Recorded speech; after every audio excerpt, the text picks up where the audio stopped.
Hello, good morning and shalom everyone. خداوند کی سلامتی آپ سب کے ساتھ ہو، آمین۔ Dear viewers, welcome to my channel Streamline Ministries. Spread the word, spread the life. کلام پاک کی برکات و فضائل سب کے لیے، خود بھی سنیں اور دوسروں تک بھی پہنچائیں۔ خدا کا کلام سب کے لیے۔ پریز گاڈ۔ ڈیئر ویورز، ہمارے لیے کلام پاک کی سلسلہ وار تلاوت جس کا تعلق عہد عتیق سے ہے۔ مرکزی عنوان حکمت کی کتابیں۔ آج کی تلاوت امثال کی کتاب 5ویں باب میں سے لی گئی ہے۔ چھٹا حکم، اے میرے بیٹے، میری حکمت پر دھیان لگا، میرے فہم کی طرف اپنے کان مائل کر، تاکہ تو میرے منہ کی مشورت کی حفاظت کرے اور میرے لبوں کی معرفت کی نگہبانی کرے۔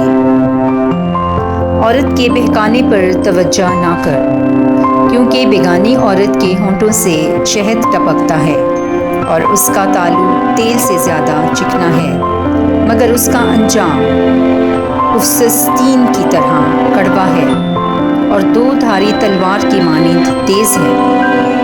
اس کے پاؤں موت کی طرف نیچے اترتے ہیں اور اس کے قدم عالم اسفل میں پہنچتے ہیں۔ وہ زندگی کے رستے پر نہیں چلتی، بلکہ اس کی راہیں آوارہ ہیں اور وہ اس پر نہیں سوچتی۔ بس اے بیٹو، اب میری سنو اور میرے منہ کی باتوں سے کنارہ نہ کرو۔ اپنا رستہ اس سے دور ہٹا اور اس کے گھر کے دروازے کے نزدیک نہ جا۔ ایسا نہ ہو کہ تو اپنی عزت دوسروں کو اور اپنے برس بے رحم کو دے۔ ایسا نہ ہو کہ اجنبی تیرے مال سے سیر ہوں اور بیگانہ کے گھر میں تیری کمائی صرف ہو، کہ آخر کو جب تیرا گوشت اور تیرا جسم گداز ہو چکے تو نوحہ کرے گا اور کہے گا، میں نے تادیب سے کیوں نفرت کی اور سرزنش کو کیوں حقیر جانا؟ میں نے اپنے استادوں کی کیوں نہیں سنی اور مؤدبوں کی طرف کان کیوں نہیں جھکایا؟ یہاں تک کہ میں محفل اور جماعت کے درمیان قریباً ہر برائی میں مبتلا ہوا۔ اپنے ہی حوض سے پانی پی، یعنی اپنے ہی کنویں سے بہتا پانی۔ کیا تیرا چشمہ باہر بہہ جائے اور پانی کی نہریں کوچوں میں؟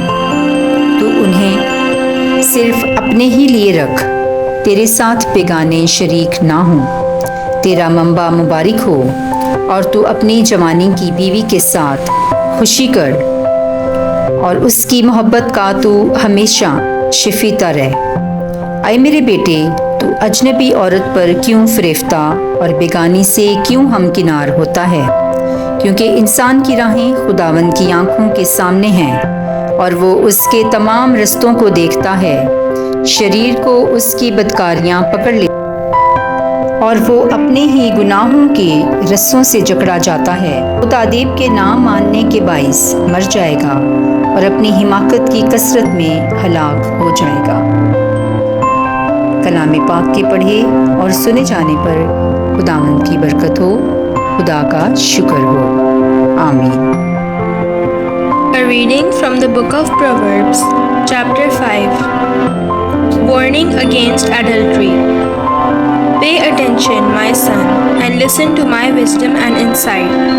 Then you will know how to behave properly, and your words will show that you have knowledge.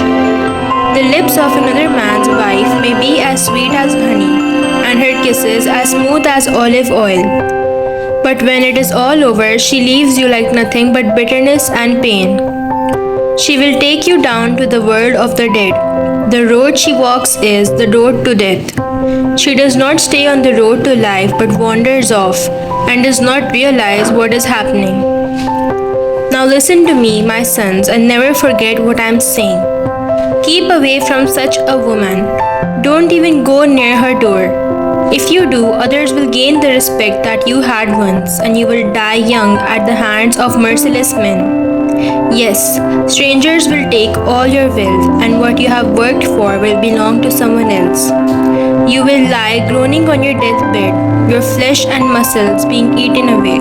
And you will say, why would I never learn? Why would I never let anyone correct me? I wouldn't listen to my teachers.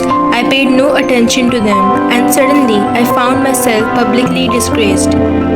Be faithful to your own wife and give your love to her alone. Children that you have by other women will do you no good. Your children should grow up to help you, not strangers. So be happy with your wife and find your joy with the girl you married, pretty and graceful as a deer. Let her charms keep you happy. Let her surround you with her love. Why should you give your love to another woman, my son? Why should you prefer the charms of another man's wife? The Lord sees everything you do. Wherever you go, He is watching. The sons of a wicked man are trapped. He gets caught in the net of his own sin. He dies because he has no self-control. His utter stupidity will send him to his grave.